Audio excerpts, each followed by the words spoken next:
with my experience of policing and having been on the front line with police only a couple of weeks ago for 3 days, which was very interesting, I see not one shred of evidence to support that the actions of the police were racist. Anyway, on another matter, new video footage has emerged of the incident at Manchester Airport showing the chaotic moments before a man was kicked in the head by a police officer. The images show what appears to be a violent row, 3 officers trying to detain someone who struggled with them. They were then approached from behind by another man, punches thrown wildly. Previously, only the very end of the exchange showing the kick to the head. The stamp on the head had been seen publicly. That was in a separate video. Well, let's talk to former Scotland Yard detective, author, policing commentator Peter Bleksley. Peter, it's really interesting because Stephen Watson, who's the Chief Constable of Greater Manchester Police yesterday, said that he was going to ignore calls for body-worn camera footage to be put in the public domain. Now we have the CCTV footage, greater context. Will that help or hinder the investigation, do you think? Or perhaps the very separate matter of public opinion? Social cohesion hangs by a thread, as thin as a spider's web that thread is as well. And suppressing the truth or not telling the truth does not help. Stephen Watson has had an opportunity here, the Chief Constable, to show body-worn footage, for example, from his officers. But no, it's been left to probably somebody connected to the airport to leak this footage so that a clearer backstory and some more context can be added to the judiciously clipped video that was released on Wednesday of the officer, what appears to be entirely unacceptably kicking and stamping on someone's head.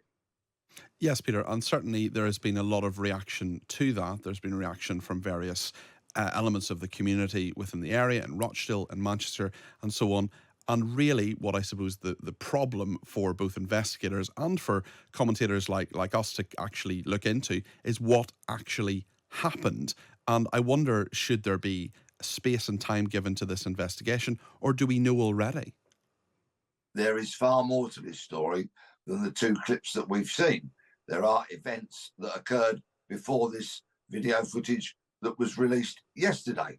Now, of course, the Independent Office of Police Conduct, who are investigating the suspended police officer, and Greater Manchester Police, who are investigating the other events, will say, because these are live investigations, we can't release any footage. We have to keep stum, and you'll just have to get on with it. But of course, when they do that kind of thing, it allows some people who have a shocking lack of integrity to paint a very one-sided picture of events, and the police are left essentially voiceless and powerless to paint some broader picture of what's happened.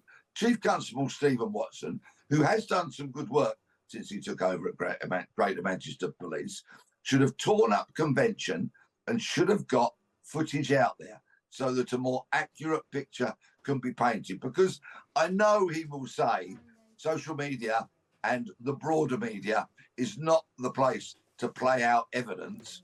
He would say evidence is tested in a court and verdicts are delivered accordingly.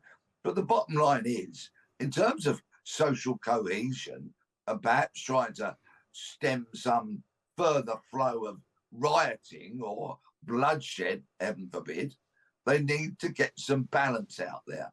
Thereby, people don't think the truth is being suppressed and people are less likely, perhaps, to go on the rampage. What do you make of his statement yesterday when he said some parts of the community seem to be upset with this? Many found that a strange use of phrasing from Stephen Watson. Yeah, well, yet again, this is senior police chief speak, whereby they use 1,000 words and say absolutely nothing. It fails everybody when you just dance around the issue. What we need is clarity. Clarity helps people make some form of judgment. And I know, once again, this is not a court of law and this is the media, but, riots don't happen in courts of law. Riots happen on the streets of Britain. And in many, many places, for a variety of reasons, certain communities are a tinderbox as we speak.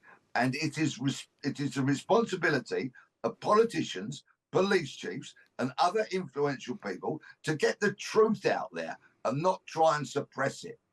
And you're talking about suppressing the truth, but also there are those who have perhaps jumped to conclusions on this.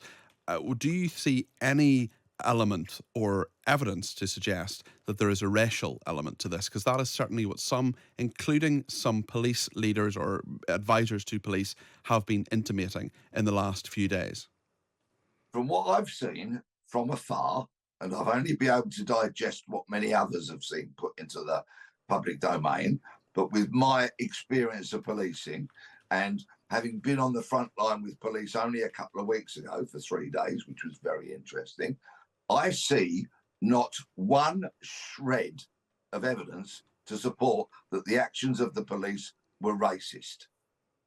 Okay, Peter Bleksley, thank you very much indeed. Peter is a former Scotland Yard detective. He's a policing commentator, author, and host of the show Crime Suspects, which you can get on YouTube as well.